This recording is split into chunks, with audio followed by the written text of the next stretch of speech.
এই বিজাতীয় অপসংস্কৃতি ভালো করে খেয়াল করেন, 31st নাইট ডে পালন করা হারাম, হারাম, হারাম, কবিরা গুনাহ। কেউ যদি পালন করে বড় পাপ করবে, যদি বিশ্বাস করে এটা ভালো কাজ তাহলে বেঈমান হবে। কেউ যদি মনে করে এটা ভালো কাজ, এটা ইসলামের যে ভালো কাজ, তাহলে বেঈমান হবে, ঈমান হারাবে। দলিল নিবেন, কয়টা খোলেন কোরআন কারীম 1 নম্বর পারা 18 নম্বর পৃষ্ঠা 1 থেকে 3 নম্বর লাইন। দলিলগুলো আপনাদের লাগতে পারে, কারণ দলিলগুলো এজন্য লাগতে পারে আপনার সন্তানকে বোঝানোর জন্য। ভালো করে খেয়াল করেন, আমি কোরআন থেকে 8টা দলিল দেব যে অপসংস্কৃতি, বিজাতীয় সংস্কৃতি, 31st night day, Pohela Boishakh, আরও যা কিছু আছে সবগুলোই হারাম। এটা ইহুদি খ্রিস্টানদের চাল, এটা ইহুদি খ্রিস্টানদের চক্রান্ত। আপনাকে আপনার সন্তানকে বাঁচতে হবে মর্মে 1 নম্বর দলিল কোরআন কারীম পারা নম্বর 1 পৃষ্ঠা নম্বর 18 লাইন নম্বর 1 থেকে 3 সূরাতুল বাকারা। আল্লাহ বলছে, আল্লাহ নবী, ওয়ালান তারদা আনকাল ইয়াহুদ ওয়ালান নাসারা, ইহুদি খ্রিস্টানরা আপনার প্রতি খুশি হবে না ততক্ষণ পর্যন্ত, হাত্তা তাত্তাবিয়া মিল্লাতাহুম, যতক্ষণ আপনি তাদের মিল্লতের অনুসরণ না করবেন, তাদের কৃষ্টি কালচার আপনি না মানলে যত যা করেন তারা আপনার প্রতি খুশি হবে না। এটা আল্লাহর ঘোষণা। 2 নম্বর দলিল কোরআন কারীমের 3 নম্বর পারা 12 নম্বর পৃষ্ঠা 9 নম্বর লাইন সূরা আলী ইমরান। 31st নাইট ডে পালন করা হারাম। 3 নম্বর দলিল কোরআন কারীমের 4 নম্বর পারা 1 নম্বর পৃষ্ঠা 15 নম্বর লাইন সূরা আলী ইমরান 99-100 নম্বর আয়াত। ইহুদি খ্রিস্টানরা আপনাকে জাহান্নামে নিয়ে যাবে।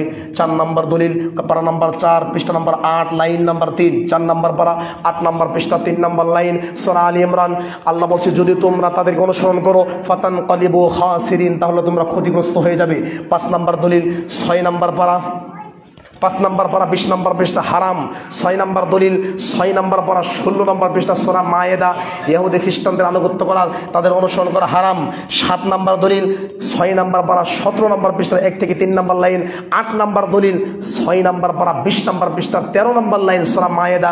আল্লাহ বলছে, এই পৃথিবীতে মুসলমানদের জাতীয় 1 নম্বর দুশমন হলো ইহুদি। লাতাজিদান্না আশাদ্দান নাস আদান, লাতাজিদান্না আশাদ্দান নাস, মুসলমানদের জন্য, পৃথিবীর সকল মানুষের জন্য সবচাইতে বড় শত্রু হল ইহুদিরা, যা আমরা এখন দেখতে পাচ্ছি। আমার ভাইয়েরা, কেমনে দেখতে পাচ্ছি? বাশার আল আসাদ যখন পালিয়ে গেল, বাশার আল আসাদ পালিয়ে যাওয়ার পরে সিরিয়ার দামেস্কে এই ইসরায়েলের সন্ত্রাসীরা, আপনারা দেখতেই পাচ্ছেন, আজকে প্রায় 1.5 বছর যাবৎ আমেরিকার কথা শোনে না, কোনো মরলের কথা শোনে না, কোনো বেড়ার কথা শোনে না, জাতিসংঘের কথা শোনে না। এরা মোনাফেক, উপর দিয়ে পানি দেয়, নিচ দিয়ে গাছের যত্ন নেই, উপর দিয়ে পানি দেয়, নিচ দিয়ে গাছ কাটে। এরা হলো মোনাফেক। কারণ জাতিসংঘের মধ্যে বসে, আমেরিকাতে বসে, আমার ভাই, একটা ইহুদি মারা গেলে তারা বলে এটা দুঃখজনক, এটাকে শাস্তি দিতে হবে, আমরা ইসরায়েলের পক্ষে আছি। আর একটা আঘাতে শত শত হাজার হাজার ফিলিস্তিনি মারা যাচ্ছে, এরা বলে দুঃখজনক, এটা ঠিক হয় নাই, শুধু এটুকু বলেই চলে যাচ্ছে। বাসা দেখছেন? একটা ইহুদি মারা গেলে বলে আমরা ইসরায়েলের পক্ষে আছি, হ্যাঁ এরা সন্ত্রাসী, এদেরকে দমন করতে হবে। আর এই ইসরায়েলরা অন্যায়ভাবে লক্ষ লক্ষ ফিলিস্তিনকে মারলেন।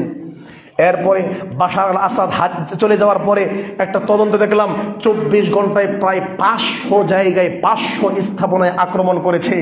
কারো কোনো পারমিশন লাগে নাই, কেউ চোখ রাঙিয়ে তাদের দিকে তাকায় নাই। এটা